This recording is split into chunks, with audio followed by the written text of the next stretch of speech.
Assalamualaikum warahmatullahi wabarakatuh. Hari ini pelajaran bahasa Indonesia kita akan membahas contoh anekdot.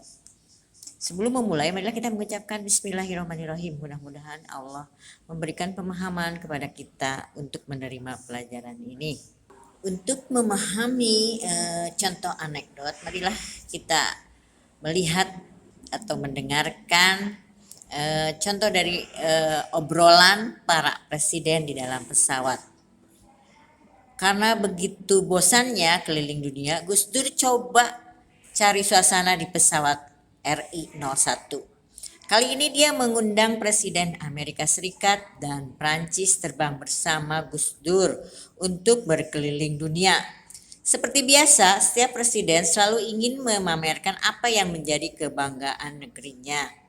Tidak lama, Presiden Amerika Bill Clinton mengeluarkan tangannya dan saat kemudian dia berkata, "Wah, kita sedang berada di atas New York." Perhatikan kembali, kedua teks dalam contoh kedua teks itu sama-sama mengandung lelucon. Keduanya juga sama-sama mengandung suatu kritik atau sindiran. Teks 1 menyindir kehidupan di daerah pasar Tanah Abang yang tidak lepas dari kasus pencurian. Teks 2 berupa kritik terhadap kebijakan perlunya memiliki pengalaman ketika mau menduduki suatu jabatan. Teks yang berkarakteristik seperti itulah yang disebut dengan anekdot, yakni teks berisi kelucuan yang di dalamnya berisikan kritikan ataupun sindiran pada umumnya. Teks anekdot melibatkan tokoh tertentu yang bersifat faktual. Bahkan orang terkenal seperti pada contoh tersebut, tokoh yang dimaksud adalah almarhum Gus Dur sebagai mantan Presiden Indonesia dan tokoh-tokoh terkenal lainnya. Karakteristik anekdot. 1. Fungsi anekdot. Sebagaimana yang tampak pada contoh bahwa anekdot berfungsi sindiran ataupun kritikan dengan sajian berbentuk humor ataupun lelucon.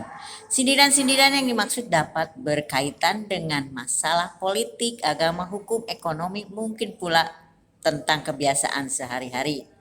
Anekdot tidak semata-mata menyajikan hal-hal yang lucu, guyonan, ataupun humor.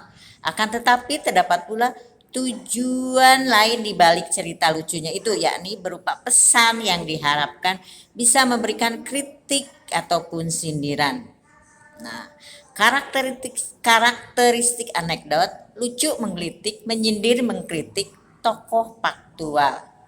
Bila dikelompokkan, fungsi anekdot meliputi jenis-jenis berikut. A. Fungsi primer sebagai sarana ekspresi yang berhubungan dengan ketidakpuasan, kejengkelan, kemarahan, dan sebagainya. B. Fungsi sekunder sebagai bahan hiburan, sebagai analogi atau contoh dalam menjelaskan sesuatu sebagai penarik perhatian, dan sebagainya. Kejengkelan, kemarahan, atau kebencian seorang warga negara kepada tokoh ataupun pemimpinnya sering diungkapkan dalam bentuk anekdot. Hal tersebut bertujuan agar tokoh yang dimaksud dalam anekdot itu tidak tersinggung dengan kritik yang disampaikan. Dengan anekdot itu, mungkin pula tokoh yang dimaksud ikut tertawa. Hal itu karena kritikan tersebut disajikan secara tidak langsung dalam bentuk cerita yang menghibur. Demikianlah contoh dari anekdot. Mudah-mudahan kita semua bisa membuat contoh anekdot ya yang memberikan kritikan ataupun kelucuan yang menggelitik, menyindir ya, dengan lelucon-lelucon yang lucu sehingga orang yang kita sindir itu tidak merasakan apa-apa. Ya, demikianlah untuk pembelajaran contoh anekdot, mudah-mudahan bermanfaat ya. Wabillahi taufiq wal hidayah. Wassalamualaikum warahmatullahi wabarakatuh.